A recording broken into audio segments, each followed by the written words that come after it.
We're going to start with roll call. So if I mess up your name and mispronounce it, please correct me. But Takira, I'm obviously here. Ismail, I see you're here. Zoya, cool. Lillian, Lavender, Izzy, it's not here. Meg, Ashlyn, cool. Asher, cool, sorry. Michaela, Darren, Jalil, Viviette, Amaya, Isabella, Nevea, David, Angel, not here. Zacchaeus, not here. Niall, not here. And then Trent is here. Cool. All right, and then the second thing we're going to do to kind of get things rolling is we're going to do an icebreaker. So we can give everyone a minute or two to think about it, but we're going to start with what's the weirdest gift you've ever received or that you've ever given somebody else? So we can take a second to think about it. I can go ahead and start. My family, we always give each other oranges on Christmas, but once I got like 3 completely rotten oranges, which was not great, but was definitely weird. Do you want to go next? Oh,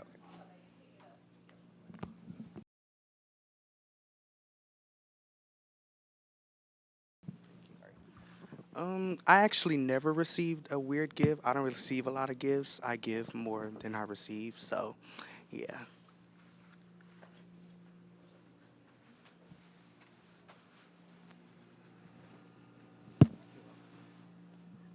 Um, I think the weirdest gift that I've ever received, and this is so crazy because I remember the exact amount, but for my birthday one year, one of my friends gave me 57 cents.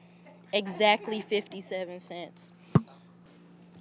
I don't think I've ever received a weird gift besides maybe like a gift card to a place I've never been to, maybe.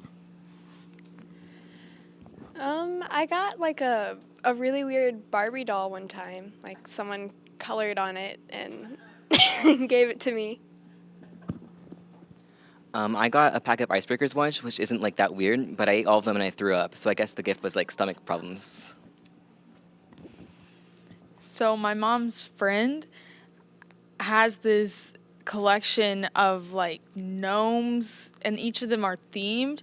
And so for Christmas one year, she's like, "Oh, here you go. I have 3 of this exact same gnome. So you guys can just take this. It'll be like my Christmas gift for you." So we just had this like Christmas themed gnome that was, I guess, her gift to us, which was really sweet of her.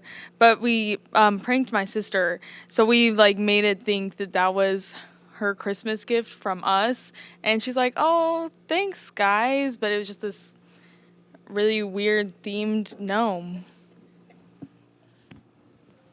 One time I received like just a blank sheet of paper. They told me like happy birthday and like handed me a blank sheet of paper and walked away with no explanation of it. I can't really think of anything weird right now. Or yeah. One time, my cousin, who was like 6 or 7 or 8 at the time, gave me like this big bag, and I opened it, and I was like, "What's in here?" And I couldn't find anything. He was like, "Look in the wrapping paper," and I like opened it, and in there was like a little cutout picture of him. And I was like, "What's this for?" And he was like, "I don't know, just so you can have it." And I was like, "Thanks." All right, awesome. Thank you. I don't know if we sent out the minutes from last meeting, but if there's any amendments that want to be made or corrections made to them, if not, we can approve them, the minutes from last meeting. And then the main business for today is we're going to break into our subcommittees for the first time, and these will be the groups that you're working with in the next couple of months, really brainstorming ideas or recognizing problems that we have, brainstorming ideas for them, and then proposing them for the full board. So hopefully everybody signed up for a subcommittee. If you haven't, you can come up here and we can get you placed. The way it's going to work, as I explained in my email, is we're going to have essentially a primary committee and a secondary committee. The primary committees will meet first, and they'll meet for longer periods of time, and then the secondary committees will meet second. And so this gives us the opportunity for every member to be involved in multiple issues if that's what they want, but then also allows the meetings to move more smoothly. So we have 5 committees. If we kind of want to do one section of the circle be each committee, we're going to meet for the first one for about half an hour. The goal is to elect a chair. So if there are more than one person interested in being a chair, you're going to have just 1 to 2 minute speech for each of those people, and then you'll vote just by raising your hands. Please note, if you are a chair, you can only be on that one committee, so that's an issue that you're really passionate about. And then you're going to start brainstorming issues that we've previously talked about, and then solutions that you may want to investigate and learn more about. So those are your kind of 2 agenda items. So if we kind of want to have substance abuse as a committee up here, youth development over there, and then there is public safety over there, road safety over there, and then the final committee, I guess, can be in the back.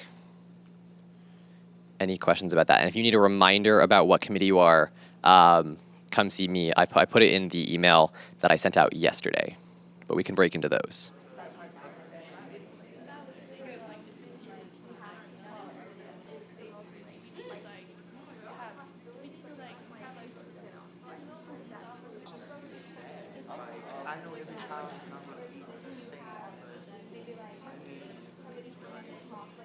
We're going to come back together as a group and share out what we've been discussing. So I'm going to go around, and if the chair of each committee could introduce themselves, what committee they're a part of, and then share out a little bit about what you discussed in your committee, that'd be great.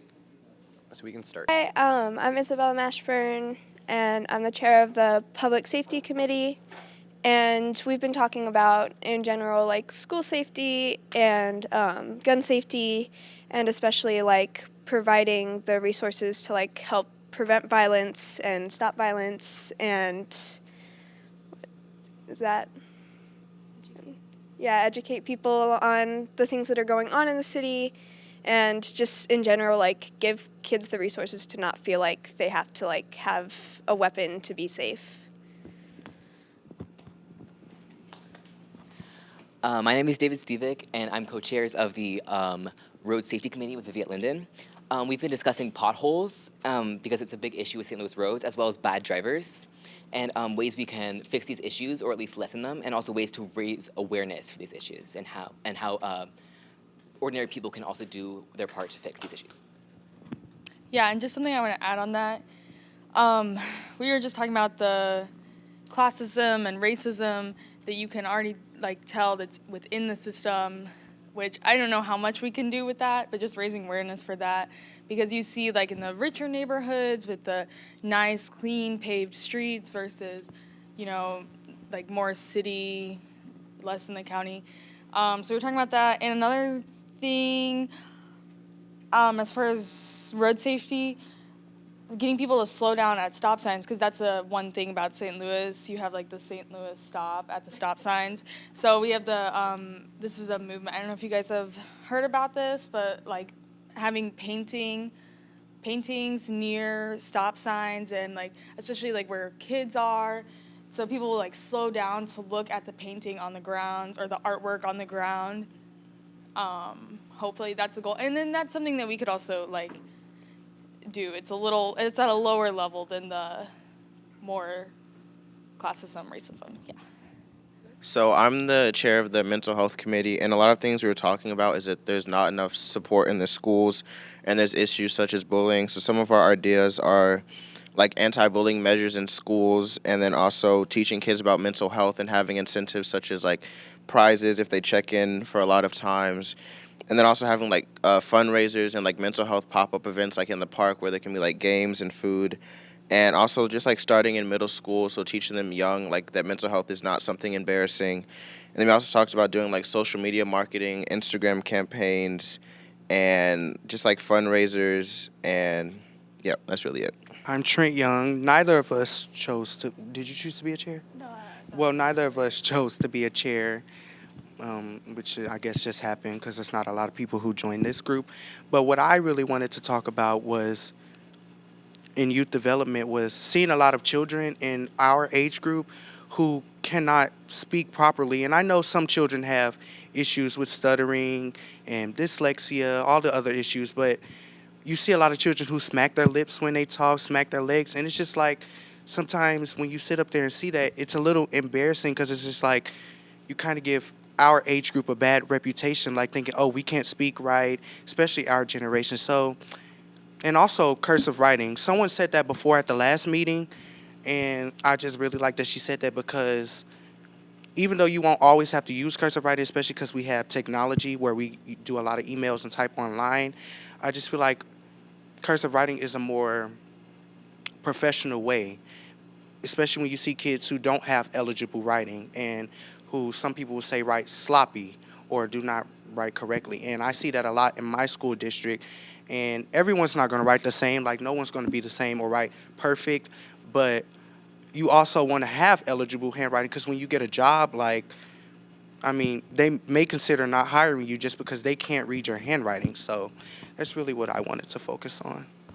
I wanted to focus on giving children, because as I was passing by here, I was seeing like groups of children just wandering around the area when they should be at home like studying or just doing their homework. I feel like we need like a youth center to like give kids opportunities to learn about themselves, have like activities like sports, music, art, because these children they cannot learn much about themselves wandering the streets, especially in such dangerous neighborhoods where there's gun violence and like gang activity around. These kids could like be brought into those groups because children can be easily manipulated by adult figures. So I feel like if we had like a youth recreation center, it could help prevent those things. And as I was thinking that youth development could like tie into like and collaborate with like mental health and substance abuse, gun violence committees. That's what I was just thinking. Awesome. Well, thank you all for sharing everything you've been talking about. We're going to do now our second round of committee meetings. So these are going to be your secondary committees. This is going to be slightly shorter. We're going to go to about 7:10. So if you don't remember which secondary committee you signed up for, again, feel free to ask. And so chairs, you're going to stay where you are, and then everyone's going to move to their secondary committee. If you're new to a committee, introduce yourselves. Chairs, if you can introduce yourselves, that would be great. You're going to have kind of the similar discussions. You can go a little deeper. And specifically, it'd be great if you can think about things you would want from me and from us going forward. So if that's information, if that's a guest speaker, if that's kind of specifics about your issue, kind of create a list about what would be helpful for you to be productive in the future.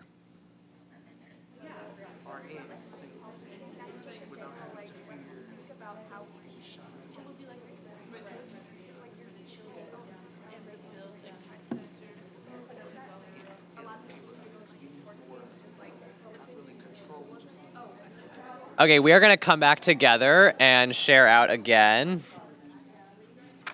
So we're going to kind of do the same thing as last time in terms of sharing out. You can share out kind of more briefly than last time since we already did one round. But then specifically if you want to talk about kind of the resources or information that you would find helpful for next time, you don't have to go into all the specifics. I'm going to email you and you can kind of put that in writing, but kind of generally what would be helpful going forward. You can start. Yeah, you can go.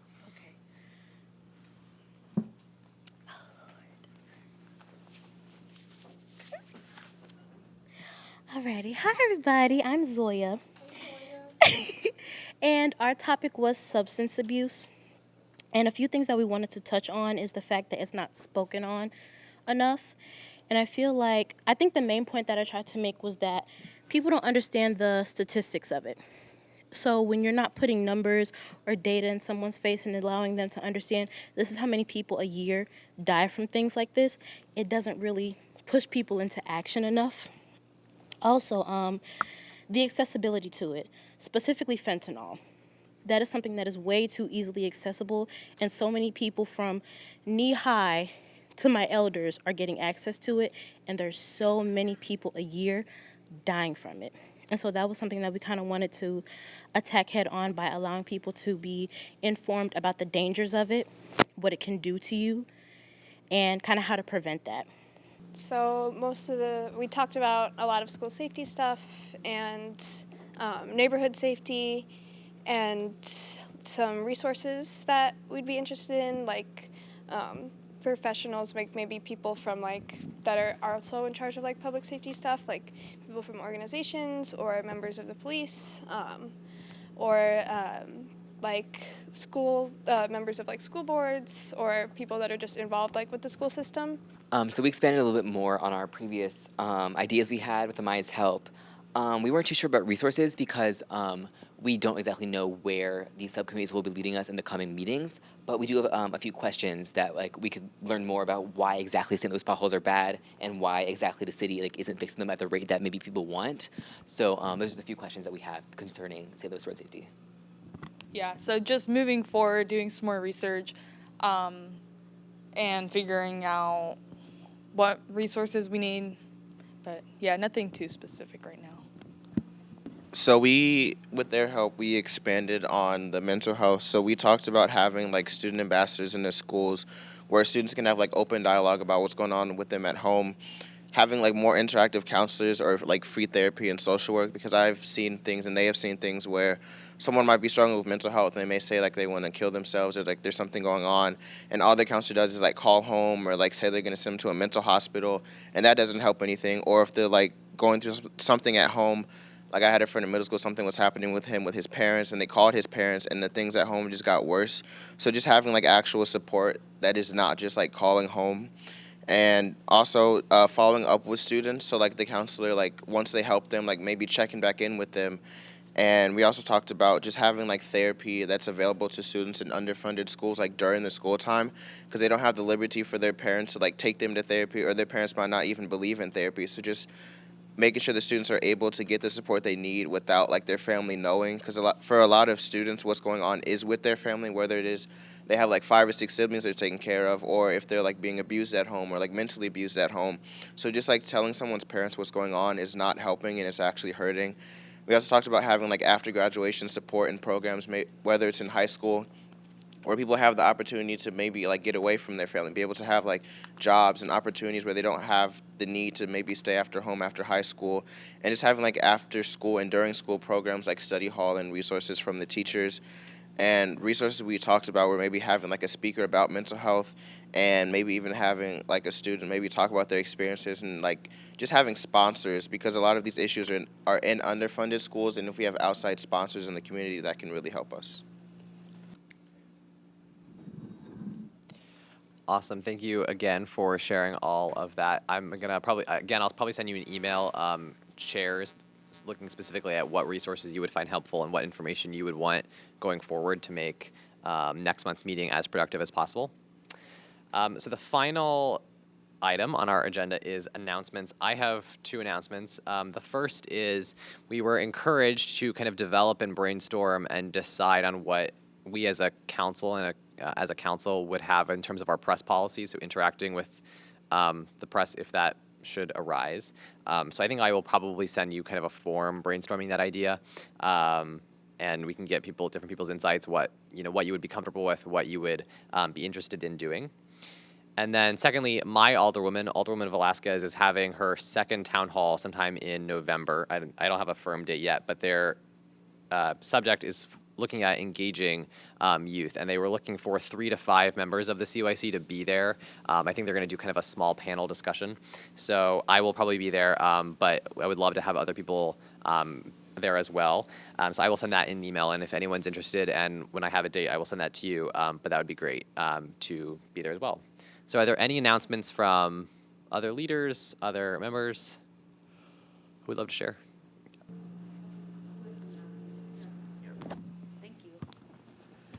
Hey y'all, great job, our leaders. Round of applause. Yay.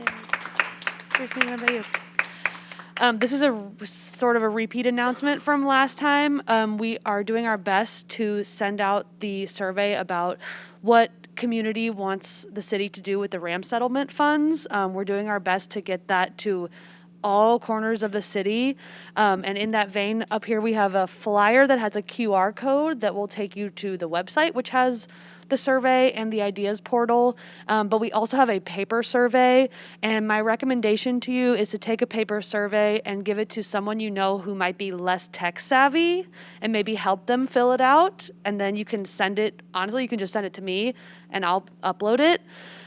There's information about where to send it on the form as well. But yeah, we're trying to get the paper surveys out as well as the online surveys because we know it's hard for a lot of people to access the online version.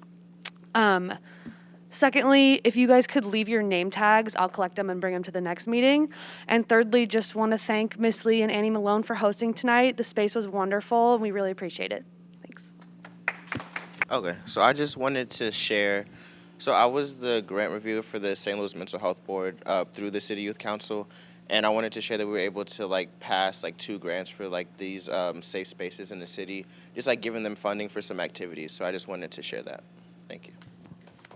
If there's no other announcements from anybody else, we can adjourn.